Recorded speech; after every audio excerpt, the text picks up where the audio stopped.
This is my 2017 40 kilowatt hour Nissan Leaf. It is the first of the 40 kilowatt hour models to come into New Zealand. I have had this car 3 years this month. It was a second-hand import from Japan. When I purchased it, it had 23,000 kilometres on the clock. Now it's got nearly 55,000. When I first got it, fully charged, it would give me a range of around 275 kilometres. 2 weeks ago I charged it to 100% and it was showing 277 as a range. So over the 3 years the range hasn't changed, which indicates that the battery capacity has not had a significant change. The car has been very economical to run. I've had one service that cost me 150 New Zealand dollars and they found very little to do. The only thing they did was replace the air filter and the air conditioning system. It still has the original tyres on. It's beautiful to drive, very smooth, very comfortable. It has no rattles or squeaks at all. Now the questions you get asked when you own an electric car is what is the experience like of owning it? And I've owned this for 3 years. Range anxiety. Well, most of my driving is around Auckland City.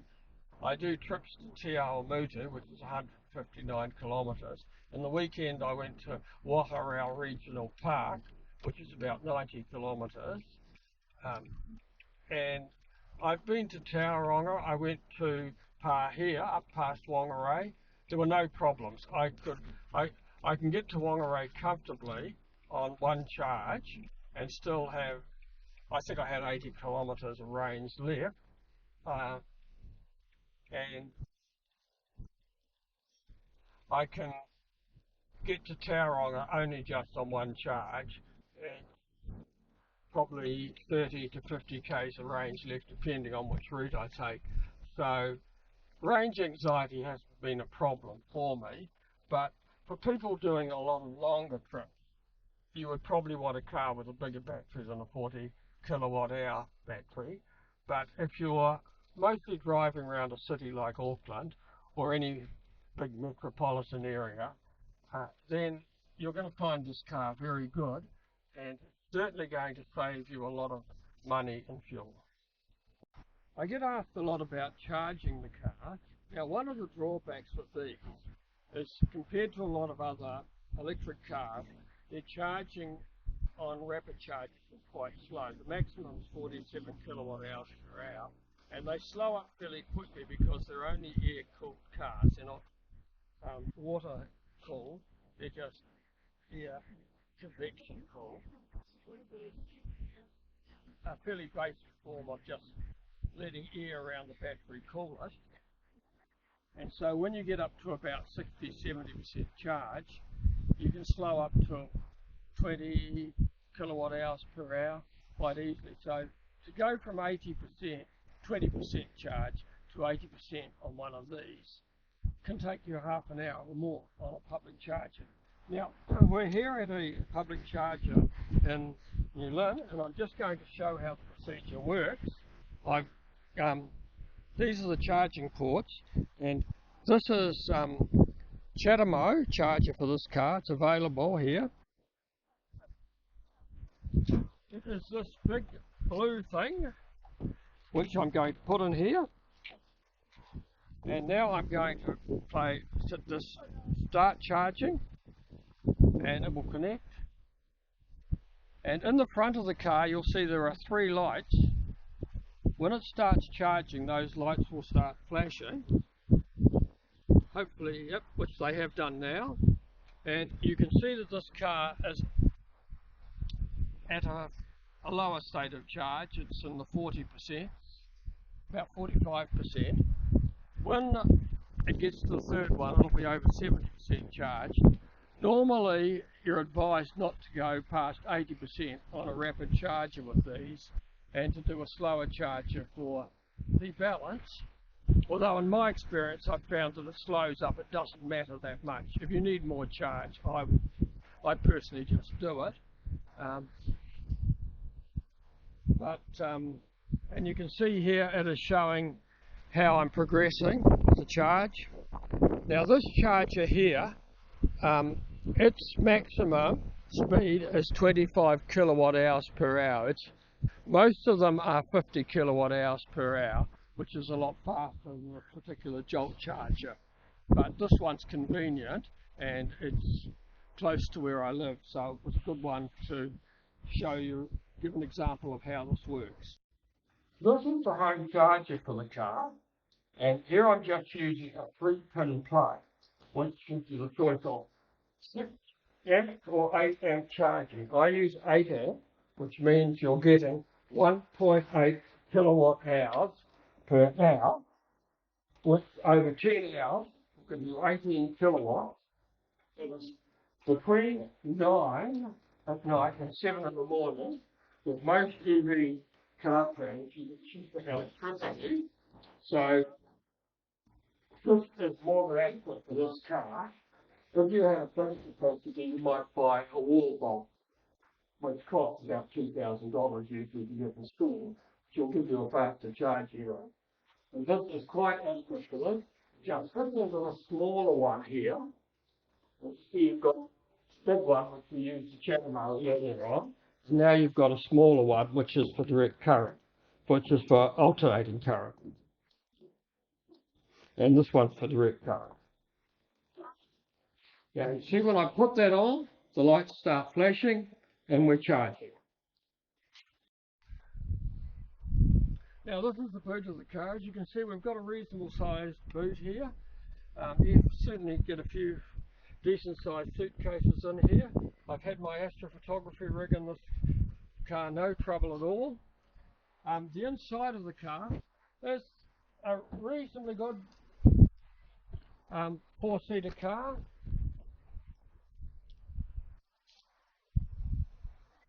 And reasonably comfortable in the front. And I've got the steering wheel on a bit of an odd angle because I'm in the garage. We have got Pro Pilot here. Pro Pilot gives you adaptive cruise control, which means that you can have to set the car on a speed. Say you set it on 80 kilometers per hour. That will be the maximum speed it will do, and if a car in front slows up, it will keep your distance from the car at a safe distance and slow your car up, then speed it up when the car in front accelerates. And you've got lane assist, which will keep you in a lane. It won't change lanes by itself, you have to do that, but it will steer the car in that lane. But if you take your hands off the steering wheel for more than 15 seconds, the car will post a warning notice. So to keep that going, you still have to have your hands on the steering wheel. It's a safety thing with Nissan. I have found one thing with the adaptive cruise control is that if you get heavy rain or fog, often it will stop working. It will find that it will treat that as if it's a solid object, because the car is using what we have up here, which is a drive camera. It's using cameras to do the adaptive cruise control, whereas a lot of cars, modern cars, are using radar.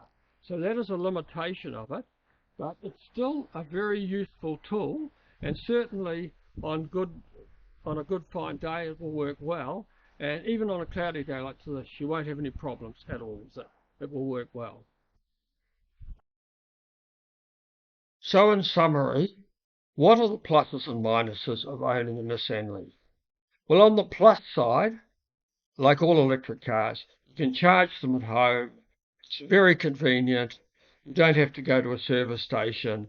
And if you're like me and you don't like the smell of petrol, this is another advantage. The other advantage is the driving experience. They are delightful to drive. They're smooth, they're quiet. When you've got the stereo on, you can really hear the music. And the third thing is, there's no maintenance. You don't have oil changes, you don't have service. There's a very minimal maintenance. On the minus side, particularly with the Leaf, it's if you're on a trip, the rapid charging is on the slow side compared to, say, a Tesla and other cars. And the other thing with EVs is that they're still somewhat expensive compared to a petrol car. The thing about a Nissan Leaf in New Zealand in particular is you're buying second-hand ones from Japan. And I got this one at a fairly reasonable price 3 years ago. So, and it was in mint condition, superb condition, good battery, and it still is in very good condition, as you can see from the photos. And I'm not great at cleaning cars and things like this, so I'm not what you'd call a perfect owner of a car.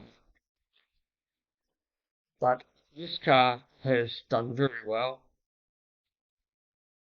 But if you're doing a lot of long trips, then an EV can have disadvantages, particularly one with a range of about 270 kilometres like this, in that you can be stopping for long periods to charge, and in parts of New Zealand, the charging infrastructure isn't. But in most places, you can get rapid chargers. So overall, am I happy with the Nissan Leaf after 3 years? I would have to say yes, because it suits my needs. I'm mostly city driving and doing short trips like the trip to Tauranga that I mentioned. It's 214 kilometres. I can do that on one charge with not much left over. And there's plenty of charging places along the way if I'm feeling that it is getting a bit low. Whangarei is 183 kilometres from Auckland. I can do that easily and have a lot left over on one charge. So most of the trips I am doing are quite easy for me to achieve with this car. But if you're regularly driving from Auckland to Wellington, which is 600 kilometres, or trips like that, then this car might be problematic. And even the bigger battery version, which gives, I think, 380 kilometres of range, could also be problematic. So that's my final thoughts on it. But I'm happy with this car, and I'm going to keep it for longer, but I probably will buy another EV of this type because it suits my needs. And I like the fact that I don't have to go to service stations anymore. I don't have to worry about oil changes, and the driving experience is very pleasant. Thank you for watching the video, and like and subscribe to our channel to get more videos like this.